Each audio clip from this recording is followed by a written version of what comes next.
Most people spend their entire careers trying to avoid awkward meetings and situations. Saying what you really think in a meeting room or in front of your boss sometimes comes up with maybe some consequences.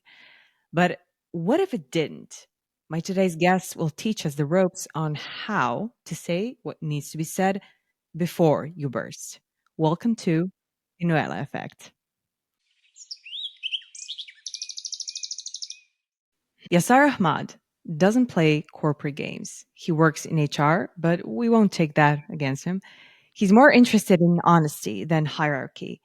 Yasar is the global VP of talent at HelloFresh and the founder of Muslims at Work, all while helping us all stand up for ourselves, manage our communication at work to become smart, one truth at a time. This episode is about what happens when you stop over explaining, over smiling, and say exactly what you mean out loud and on record. Yasar, thank you for joining me. Thank you for having me, Christina. It's great to be here. Likewise. So I'll start really blunt and right to the point. Some of our viewers and listeners maybe know you from before, maybe from having in-person consultations with you, maybe from TikTok. So let's start blunt. You've spoken about how burnout isn't cured just by taking a day off. And it's something that's concerning a lot of people in modern age, in the modern workforce. Why do you think that modern workplaces are pushing so many high functioning people to the very edge, all while pretending everything is just, fine? Yeah, very important question, and thank you for asking. Performance is rewarded, not sustainability. Modern workplaces currently are obsessing over output, KPIs, but also optics. And that's something that's causing the burnout. If you're high functioning and you become a safety net, the fixer, so to speak, the quiet hero in your company, and behind the scenes you're burning out, you're trying to kind of keep up this image and building, you're just constantly on edge. And what happens is when you burn out, they don't ask what went wrong, they say, okay, who's next? Mm. And because people are kind of so determined to kind of show their worth, they ignore the fact that they're burning out. Mm. And so the key is not to say, I can do the work all in one day. The key is to know your limits and actually have an honest conversation. Okay, great. You want me to do this? Is it okay if I come back to you in the next couple of days, by Friday, etc.? A lot of people just skip that conversation, just say, yes, sir, or, subservient answers, as opposed to like, hey, you don't need to be afraid you're going to lose your job by saying, hey, I'm actually prioritizing these things at the moment. If you want me to do this, what can I drop to focus on this? A lot of people think that by obliging to what the boss say, they come off as polite. And after that, they go on and are scared of asking, okay, I need a mental health day for charge. And honestly, I don't even think that's doing it justice, because after you're in those advanced stages of burnout, there's not a lot of things that can fix it. What do you I mean, this is I'm going right to the core with this now, but what do you recommend to people when they're already there? They didn't see the early signs of burnout and they're already there. What to do when you're losing your Yeah. mind?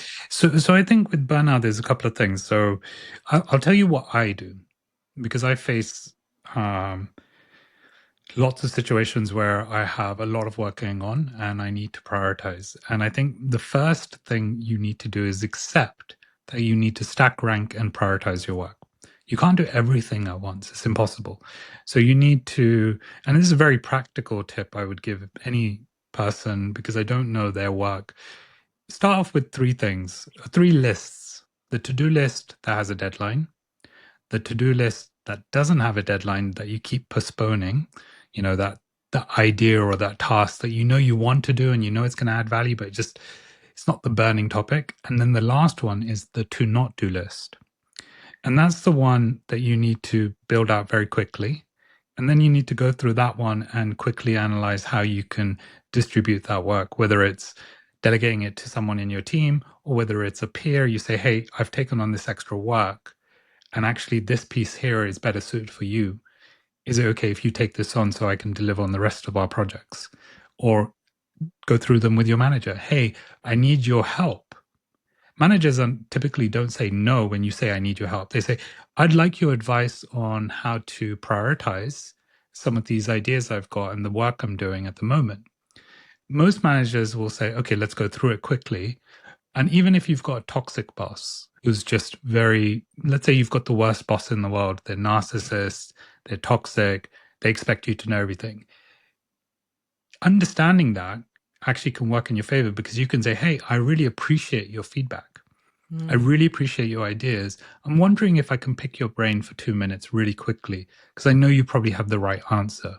I've got these list of things I'm doing at the moment, and I've also got these list of things that I think I shouldn't be doing. They're on my to not do list, and they actually distract me from the things you want me to do. How can I do that? How should I move ahead with deprioritizing those?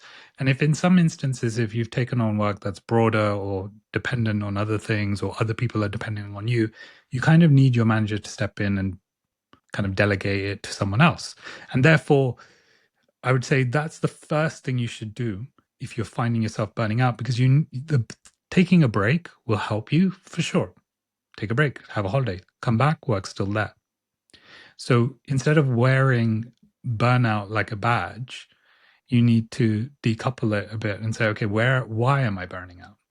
And just accepting that you need to be ruthless in your prioritization of your work, to be fair to yourself and kind to yourself, to say, actually, this isn't sustainable for me. And in a couple of years' time, I won't remember this. I won't remember the work I've done, but I will remember the feeling I had right now. And so that's very important for people who are in the immediate stages. There's a bunch of other stuff like meditation, stoicism, et cetera, et cetera. But I think the fundamental quick fix is that. Yeah, I really like that. I really like that because, yeah, as you said, in a couple of years, you won't remember the work, you'll remember how you felt about it. And you know what? The scariest part actually is that most people don't even realize what's going on and that they're not okay because they've normalized it and that has become the baseline. And the worst thing is a lot of teams work like that and we have this crowd mentality in our brains. It's hardwired in us. And we say like, oh, if everybody is doing it, that must be, the baseline, the normal thing to do. You mentioned also toxic bosses and toxic being one of your on brand things on, especially on TikTok. Now, all of them are kind of getting smarter. They're also watching this podcast. So let's zoom in on where that not okay feeling often starts. It gets quietly reinforced even because it's not always the workload. Sometimes it's the person you're dealing with you have to answer to. Mm.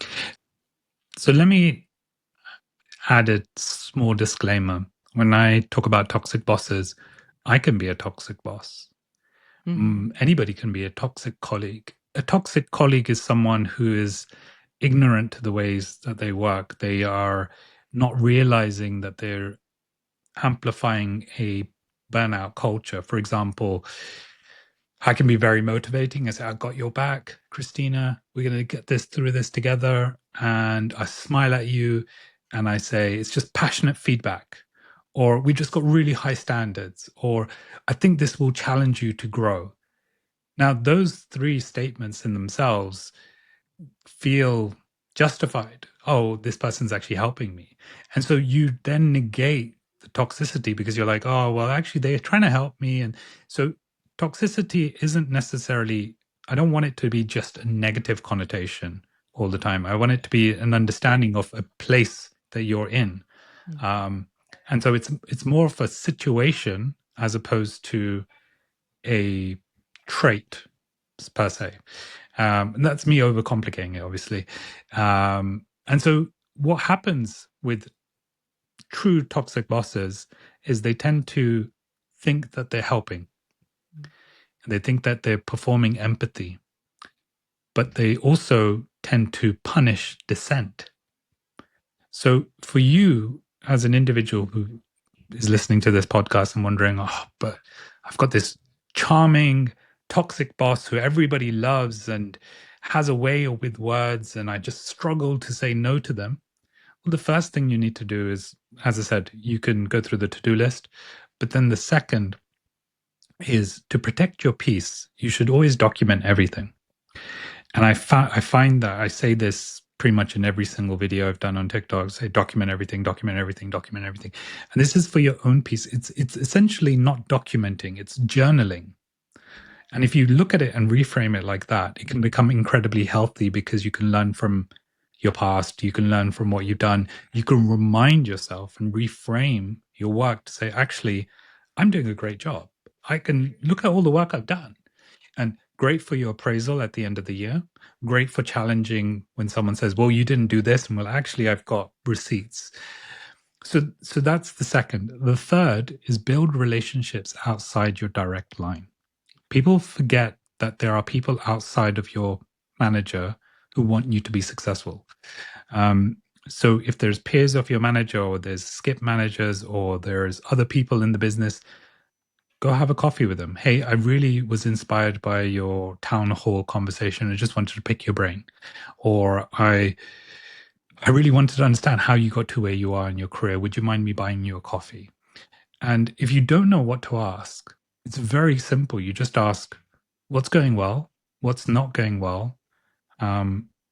How would you want to change things? Or what can I help with? And that's about the building relationship part.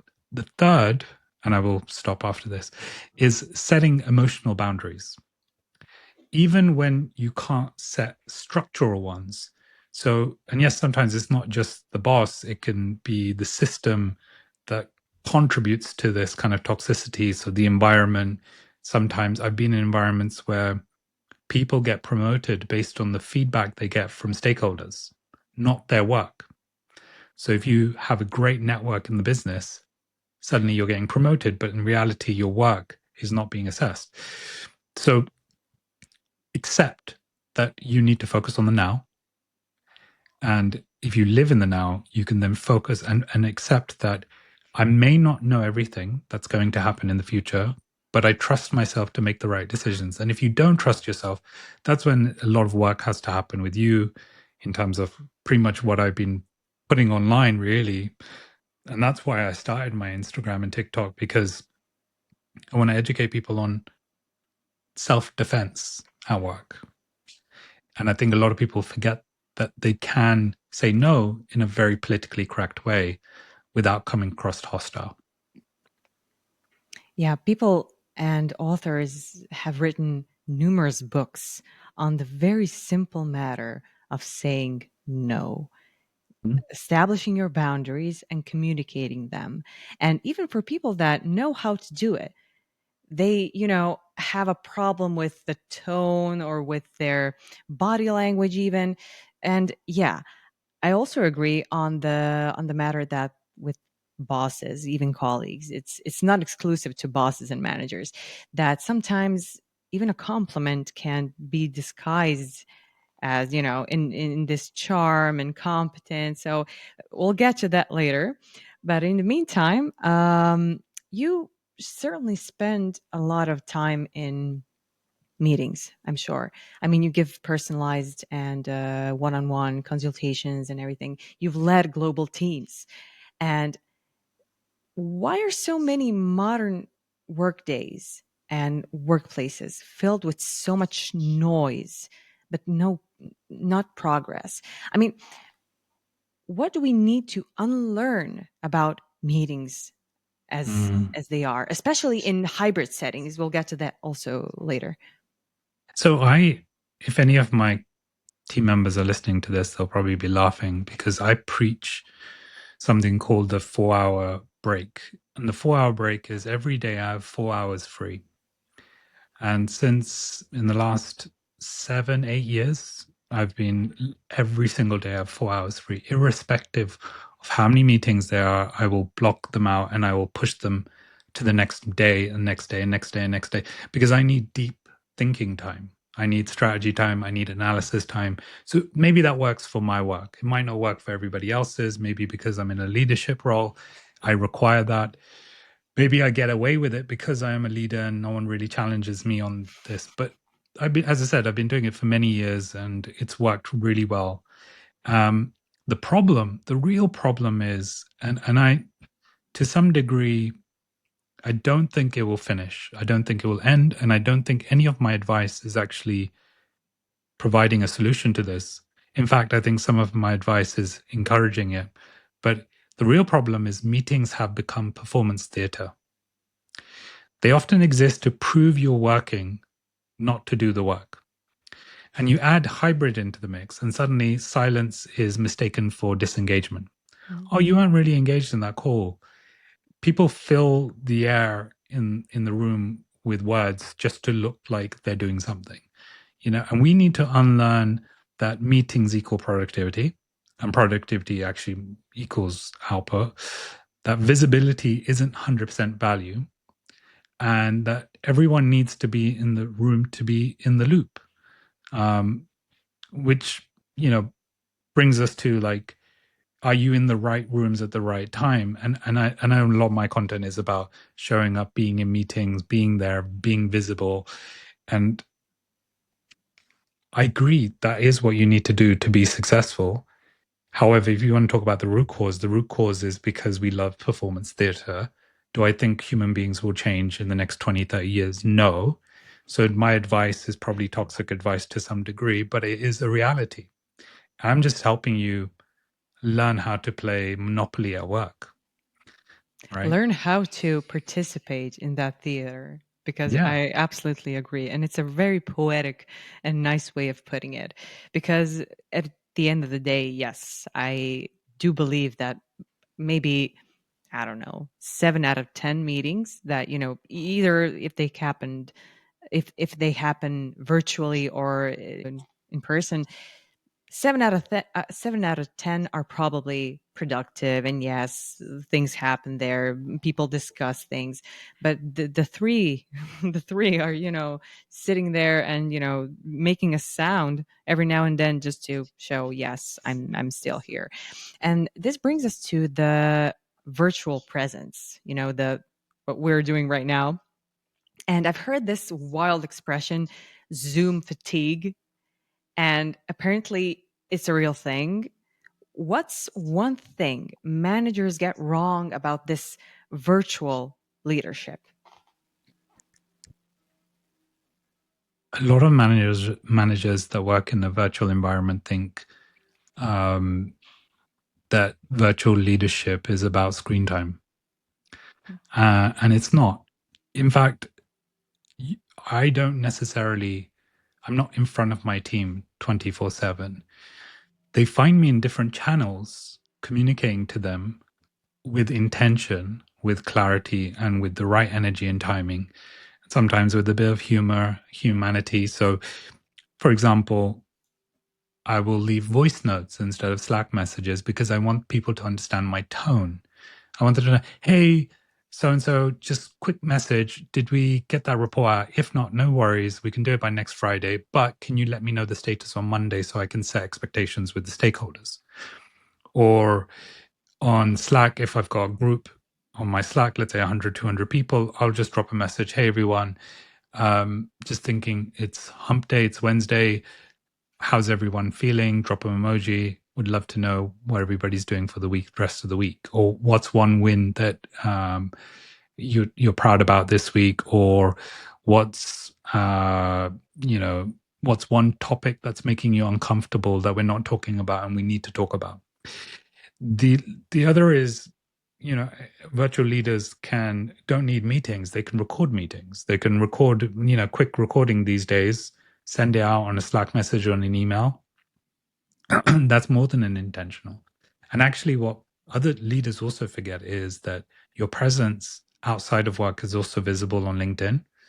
And I'm not saying that every manager should now start posting on LinkedIn, but there are ways where you can comfort your team through a different channel because you know that they're going to absorb the information at some point. So I'll regularly post about mental health and things, and my team will see it. So they know I'm compassionate. They know that I have time for them. They know I always talk in tone. So I'm very intention. But the most important thing, probably the most important thing about virtual leadership is clarity.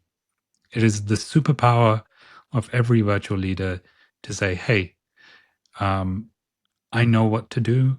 Here's what you have to do. Or just to be really crystal clear about whatever the task is, whatever the engagement is, whatever the meeting is.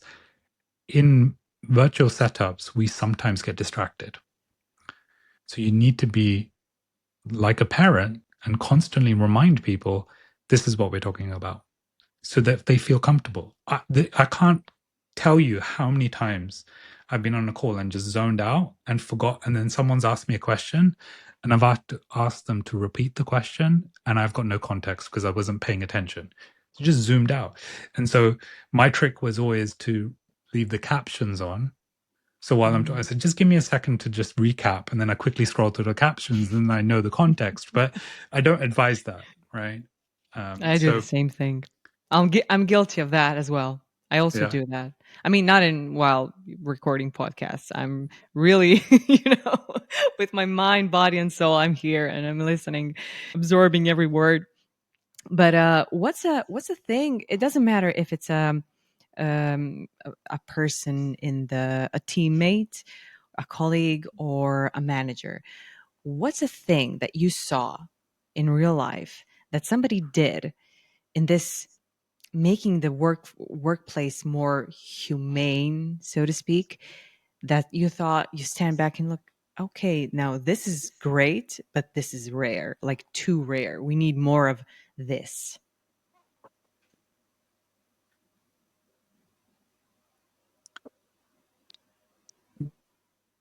we need more of. We need more leaders to be generous with praise and stingy with ego. We need more kind feedback, not nice feedback. And there is a distinction. And we need clear standards with clarity. What that means is you should know exactly what's expected of you. What is the minimum expected of you? What does good look like? What does excellent look like? Because people work in this gray area where they're like, just do the job and, it will happen for you, or you'll grow, or this will happen. And so you need to know what 125% looks like, 100% looks like, and 80% looks like so that you can measure yourself on a daily basis to the work. But more so than that, you can hold your managers accountable. One litmus test I often tell teams to do with their managers is ask them, what would you rate me right now if you had the end of year appraisal? Or some companies don't have end of year appraisals, but let's say, for hypothetical speaking, most people did, and you had a rating out of 1 and 5 or 1 out of 10. Could your manager tell you honestly what they would rate you right now to your face? And if they can't, that shows you that you've got a relationship that needs building, but you also need to be clear with them. Okay, I want to be honest with you, Manager X. I need to understand what clear standards look like. I want to be successful. I want to help you. I want you to be successful. So tell me, what will it take for me to get to X appraisal rating? And I think being generous with praise and stingy with ego is probably one of the best ways to build this kind of environment that fosters and helps these type of conversations that I'm talking about right now. Yeah, it can be hard to for both managers and for maybe middle management and for teams. Sometimes, I mean, we're all human after all, and sometimes it can be hard to push that ego aside and try to be at least try to be objective in the situation you're in. But can you fake it until you make it if you're struggling with this? For some people it comes off naturally, but can you fake it till you make it until you become it, the ideal, quote unquote, ideal. There's no such thing, but a better boss, a better colleague and teammate. Yes. The short answer is yes, you can absolutely fake it. It's not the right answer. The right answer would be no. If you're not ready to be a manager, don't be a manager. But in some cases, you don't have a choice. So, what I advise people then is stop micromanaging, stop focusing on the end result, start focusing on the enablement of the result, and display some stoicism. Focus on the now. Don't focus on the past. Don't focus on what you did. Focus on what you are doing right this second. I think that has a massive impact on whether you can fake it or make it. Because in fact, what it does is it distracts you from this whole kind of fake facade because you're so focused on the process, not the end goal. And that cannot be faked. If I say to a manager, hey, I don't want you to focus on the end goal of achieving X sales or X hires or X whatever, I want you to focus on improving what currently exists to get us there. So not across the bridge, but the bridge itself. How do I focus on that? And through that, you start to ask questions that are important, like what do you need this week to make you successful? How can I help you? What is a roadblock in your way? What is a hurdle? What can I take away from you? How do we get here? Let's work backwards. You can only do that if you focus on the process. When you obsess about the end goal, what happens is you work backwards and you start micromanaging because you think that your way is the best way. And we see that often, many times with managers. They tend to, because first-time managers especially, they'll just jump in a job and say, well, I've done it this way. Everybody now has to do it this way. And we know that's not how success works. How do you earn it works both ways, but how do you earn respect in the way that lasts without coming off as power hungry, pretentious even? What do you do in your day to day to earn respect from people? The question is hard to answer because there's a lot of people that will confuse what respect is. Respect is not given, it's earned, as you said, but for different people, it will mean different things. Firstly, I would say you need to accept that you're not there to earn respect. If you're a manager, that you're essentially just managing the people and enabling them. And the end goal is the result of enabling them. So the first thing is you need to understand that they will disrespect you. And you're fine with that. And if you focus on the idea that I'm enabling them as opposed to they're respecting me, then you become a servant leader. And a servant leader is one that doesn't care about respect, it cares about enablement. And I think through that process, you get a lot of respect because people genuinely know you're there to help them, not there to find a fault in their work. And as a manager, I'd say at least like anecdotal number here, but I'd say at least like 60 to 70% of the managers I've worked with, they're so obsessed about the end result that they're managing people, not becoming servant leaders. So to kind of conclude on your question, I would think that back to my original point of clarity, being crystal clear about what you are trying to do and providing clarity, being honest about where you stand. I don't have that answer right now, but it's something I will work towards. Let's focus on what we do have right now, or focusing on behaviors, not attitudes. Like, hey, this is not really helpful right now. Let's focus on the task at hand. A lot of managers get very resentful, very distracted when someone speaks up.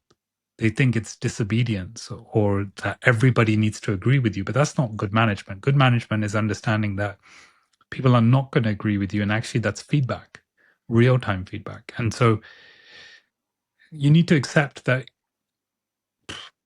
like, I always walk into a room expecting everybody to disagree with me.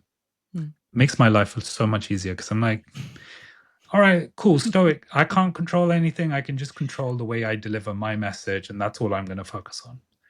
If it lands, it lands. It doesn't land, I'll work on step two. And I always say to myself, yeah, so you're not curing cancer. I Mm, know there's people out there trying to, so I'm not just kind of taking away from that. But that's what I say to myself to help me realize, hey, this is not that deep, right? yeah. Just focus on helping these people, and they'll respect you. Yeah, and when it's genuine, people can. I have a theory, and I think I'm right that people can actually see and feel that when it's, okay, I'm gonna help you, and I'm going to help you. There is a subtle difference there. Um, Yasar, you've worked in HR for more than as an HR specialist for more than 10 years, and around that hiring illusion, I'm touching some slippery topics right now. There's a fine line between recruiting someone and selling them a dream that simply just doesn't exist. As a hiring leader, Hmm. how do you walk that line with integrity?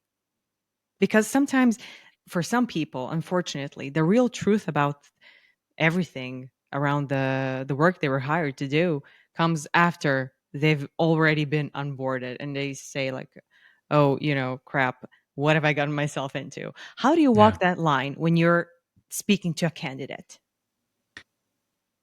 When speaking to candidates, you're storytelling essentially. So you're saying to them, look, you can't sell Disneyland to them. That's not what you're selling them. Usually you sell them, if it's a growing company, you'd sell them like, hey, we're on a rocket ship. And if you're on a rocket ship, there is expected turbulence. So it's about framing, right? So we're ambitious, sometimes it's quick and dirty. The mission is real, you'll grow here, but there's going to be a lot of things we're not great at. But the opportunity to grow is tenfold. Or you own the truth. I think, in fact, in my experience, the best thing and the best closing of candidates is when you own the truth, because that builds trust very early on, and that lasts much longer than any fancy perk or equity, because the person knows what they're getting themselves into. They can make informed decisions. It's back to that original point I made. Like like when people ask me in interviews, "What's my superpower?" I always say clarity, and it comes back to that. If you can provide clarity in what you do, and people believe that, people trust that. And more so now than any other time before, clarity is probably the most important thing, because of fake news, because of polarization in politics and news and in the world. There's such a lack of clarity on what's going on. The one thing people want is at least work should be clear, right? Yeah, And so that's my perception on selling an illusion. Instead, you need to inspire and not manipulate. absolutely. Is it hard to, in 2025, is it hard to find, regardless of industry, is it hard to find valuable candidates? Why do you need valuable candidates? I always say that to people. I just need someone to do the task, right? Or I need someone who, like, if my task is abstract, fine. Then you look at a person's character, their beliefs, do they buy into the mission, the purpose? But if my role is very simple and it's a transactional task, then yeah, you don't need that. I think it's also about like accepting that this generation is very different to the last generation, and so most people have something else going on for them. Most intelligent or hardworking individuals have realized that the traditional 9 to 5 isn't just for them. And with social media being so prominent in most of our lives, we see, feel, and envy these social media stars that live their lives traveling around the world, and we see these entrepreneurs always talking about how successful they are. So there is an element of us of dissent that when we're working, we're kind of feeling like, oh, I wish I just worked on a beach or remote, or I wish I only did half the time I actually do. And it's not because people are lazy. I think there's this kind of confusion. Oh, we're lazy. No, it's we're well informed. We know there is a second option. What we don't know, what people struggle with, is how to enable that second option.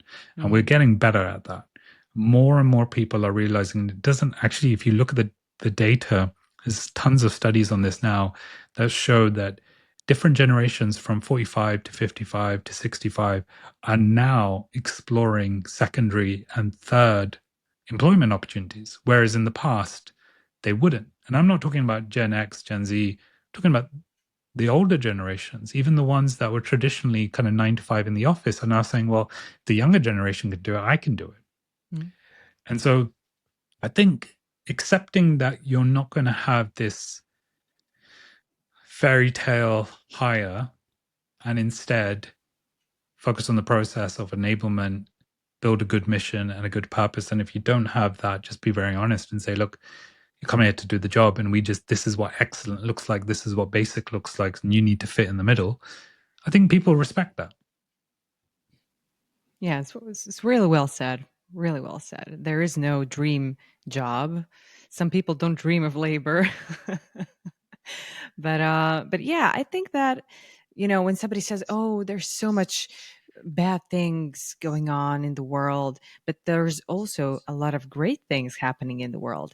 And I like to say that yes, I agree. Both are happening, and things are very tense now with the United States, becoming more close, and all the wars going on. But things were always happening in the world. We're just more connected and aware that they're happening. They were happening 100 years ago, and we just didn't know. What you don't know, I mean, it's bad if you don't know it, because information is very important and gold, actually, but it couldn't hurt you. You were just Mm. oblivious of other things and other potentially even opportunities. Um, One of your, I mean, my personal favorite of your communication style and videos are straight to the point. So I would try to go with this hot seat right now and say this, not that. Real workplace moments. So when you're ready, let's play it out. A few real world situations. So the first one is your boss gives you feedback and it feels like a compliment, but there's one problem and it has a knife in it. Mm. What's a calm but powerful response to that? So typically, where it's like a backhanded compliment, you would respond with something like, thanks. Can I clarify what you'd like to see done differently next time? Mm. So if they say something like, you did that really well, but it could have been done better or something, it's nice and calm. Mhm. I think if you can just, can I clarify what you'd like to see done differently next time? Mm. How are they supposed to get annoyed? They like, who's going to get annoyed with that? You just seem like the most Buddhist type person there, just like, Mm. hey. And so that's my style, and I would Mhm. recommend that's what you say, Yeah. not Well, get emotional. well, Just yeah. yeah. Just keep the baseline. Okay, next. Somebody cuts you off in a meeting again. It's a serial cutter. What is your go-to in that regard? Can you hold that thought? I just want to finish my point first, Mm. and that's it. There's nothing more to it. I think we stutter. I was still speaking. That's just rude. You can acknowledge them. Hey, hold that thought for a moment. Can I finish my point first? Great point, but let me finish my point right now. Mm. I know you've got something to say. Let me finish what I've got to say first. Mm. There is there's this great article. I recommend people reading it. It's called The Church of Interruption. I don't know who wrote it, but it's been online for quite a few years now. And it talks about the different types of ways of interrupting people and the different ways you should allow people to interrupt you. Mm. And there is a science behind it, which is the pause. And so the pause is the allowing other people to talk. The hand gestures signaling, hey, I'm still talking. Don't interrupt me right this second. Mm. So I don't want to confuse people by saying, hey, you need to go study kind of neurolinguistic programming and start talking about with hand gestures. Just very simple. Hold that thought. I just want to finish my point. Yeah, and the acknowledgement really goes a long way. You might hate that person. You might hate his guts, but acknowledging them puts you in a better position. There, Uh, there is a tone regulation you need to do though. So I've been in meetings where someone said, "Can I finish my point first?" mhm. Or "Understand, but I hadn't finished my point. Can I finish and then you can talk?" That's very and to be honest, you could say the same thing. Hold that thought. I need to finish my point. Or hold that thought. Let me finish my point. I'll come back to you. The tone is 60% of it. Absolutely. So I think that's very important as well to say and call out. And in life also, when you communicate with people, I also like to say to my friends, family, like, why are you shouting? Tone, come on. I mean, they're not saying anything bad. It's just, the tone gets me aggravated very quickly. Um, okay, next situation. You see a teammate quietly disengaging, almost even quiet quitting. As a manager, what should be your first sentence to open the door without putting them on the defensive? This is a difficult one because I'm sometimes very quiet. And it doesn't mean I'm not interested. It just means I'm thinking. So I would say, is there anything on your mind that we haven't discussed or created space for? You can say, you've been a bit quiet lately compared to usual. Is there anything on your mind that we haven't created space for? Or is there anything on your mind that we haven't discussed? But it really depends on if there's a shift in attitude or work or like their presence. If they're normally chatty and discussing ideas, and suddenly for the last 2 weeks they've been extremely quiet, then you can say something like, hey, you've been a bit quiet lately. Like, is there anything on your mind that we need to kind of explore, or is there any ideas that you've been thinking about? You can, I think it's about honesty as well. There's no harm in saying to someone, you've been a bit quieter lately. If the other person gets defensive, that's more telling of them, not you. Mm, yeah. What about when somebody takes credit for your work and it's in front of everybody? So you have an audience as well. What's a cool professional way to reclaim what's yours when you have been busting your ass for weeks without the drama? Yeah.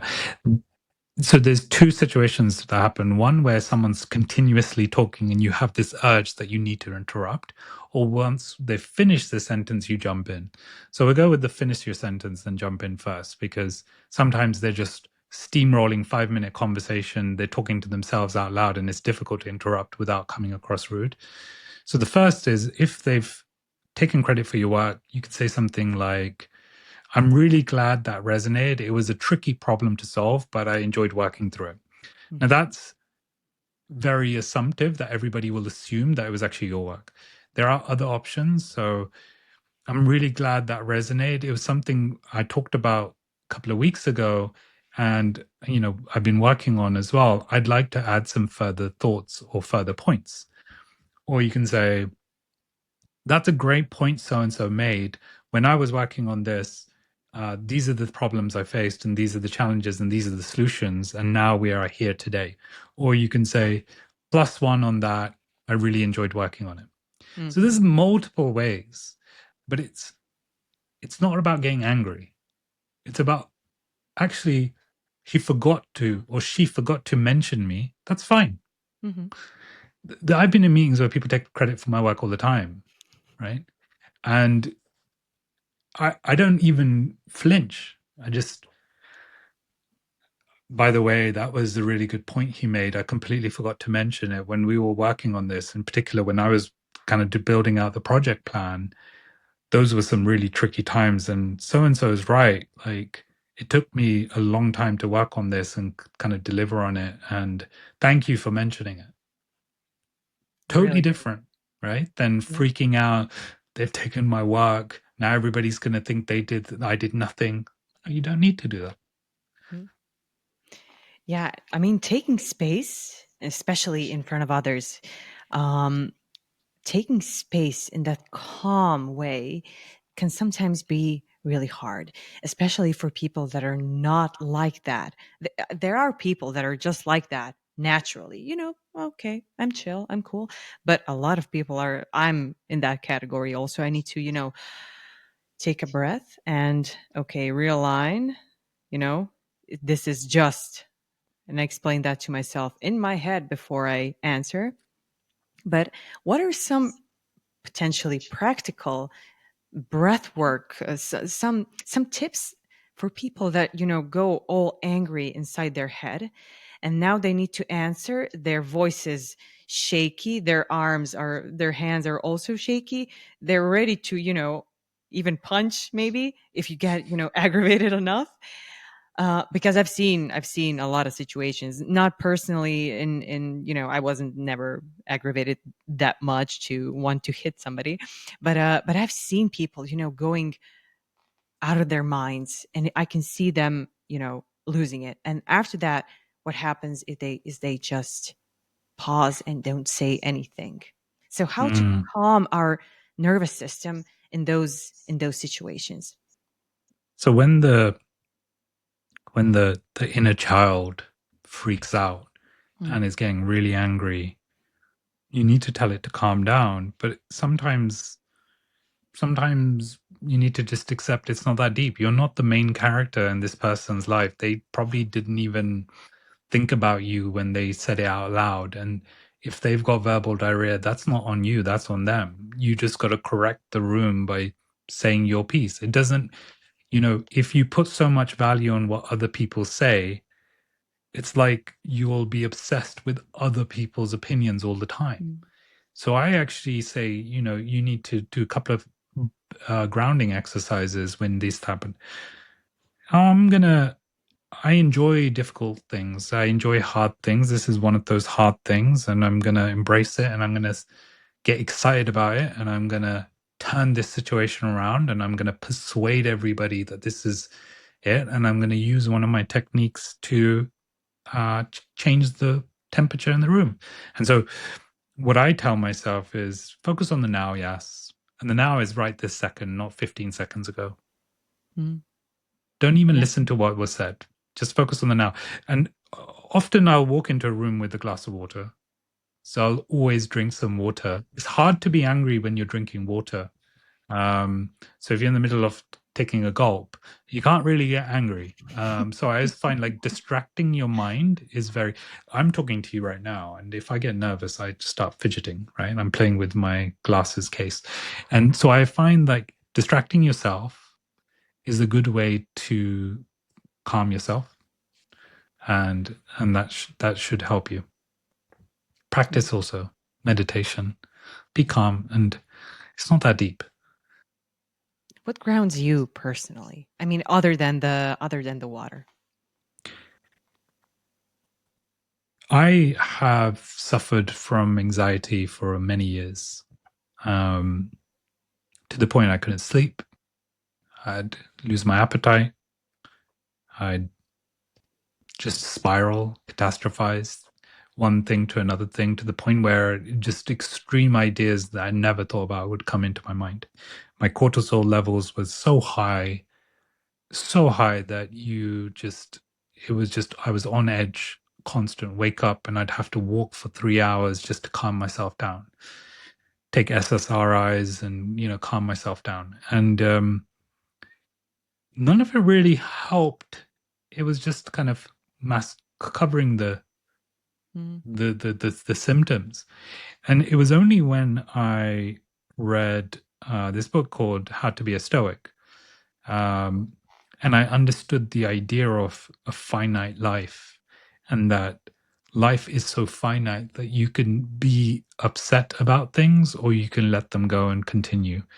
And so my philosophy on life is that I'm going to die, and very morbid grounding exercise. But I always say to myself, today could be my last day.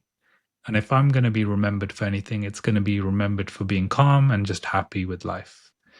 And I'm a religious person, but you don't need to be religious to ground yourself. You just need to be someone who understands that there's more to life than this very moment. You're very insignificant, which makes you the most significant for you.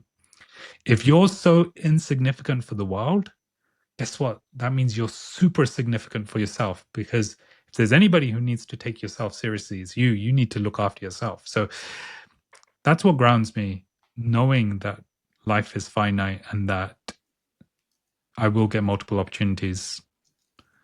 And why let someone else take my emotion? No one can my wife finds it funny, but no one can upset me unless I let them upset me. Yeah. I mean, it's a flex in itself. And you just reminded me of a book that I read maybe a few years ago, and it's The Power of Now from Eckhart Tolle. It's Yeah. it can, it can get a little bit mind bending at moments, but at the same time, it has one major, the core thing from that book is shift your perspective and the moment right to now. Bring your Mm. attention back to now. And for such a, actually, it's not a simple thing. I was about to say for such a simple thing, but it's not simple, especially when overthink, a serial overthinker, you can't sleep because you have all these doomsday thoughts going on, especially if you're somebody that struggles with anxiety. I mean, meditation and yoga in my case have helped tremendously. But all those practices, even the breath work, even the gulp of water, it's one message behind it, and it's, shift your focus back to now. Before we close. Sorry, just one Yeah, yeah, second. yeah, My yeah. kids have no idea about personal space. They'll just walk in and take my printer paper. Don't worry about it. They're just like, hey, he's fine. And in fact, I've got no printer paper because they keep taking them. And if I'm going to get angry about anything, it's my damn printer paper. I always run out of it. So yeah, damn it, kids. I don't have any of my own, but this was adorable. Uh, so Yeah. to the moment, back to now. Yeah. It's the little things. It's not the huge, oh, what's gonna happen Yeah. tomorrow, what happened yesterday. I mean, the only worst thing for me personally, from the people that are overthinking and what is going to happen, what is going to this, I can even understand that, but I've taught myself not to live in the past. If Mm. something, it's not easy, because when I think about how dare he or she say that to me in the workplace. I mean, do you have any basic culture? And I have to stop myself and say, like, okay, they are not thinking at all about me. And oh, I shouldn't have said that to Christina, because if they did, it would, call me and say, look, I'm sorry if I've hurt you. I didn't want to say that. It kind of just, when, I blabbed it. So yeah, yeah. Um, It's a funny situation because you're like, you drink poison expecting to poison the other person, but you mm, end up killing yourself. So like that's how I see it. Like there's no need to engage. Like there should be no civil wars in your head. mm, Put it that way. And that's one thing I always say. Like I can only get upset if I allow myself to get upset. So I'm not going to I'll choose. mm. And Yeah, that's pick where your battles. exactly. Pick your battles. So, Yasar, before we close, I have to give you a huge, huge thank you for coming onto the show. It's been both fun and insightful for me, and I'm hoping for our viewers and listeners. And I'm happy that we explored this often unspoken challenges in the modern workforce. You shed some great light on the importance of emotional intelligence, the power of subtle cues, all while getting the job done. So this none of this is excuse to slack the work. You need to behave yourself. You need to be present in the moment, and all that while doing your job. So thank you again. And for my dear listeners and viewers, if you crave more Yasar and his insights, visit his website, follow him on LinkedIn, Instagram, TikTok. All is listed down in the description. And also don't forget to like, comment, subscribe to the Noella Effect channel. It really helps me continue doing what I do. And I'll see you all in the next.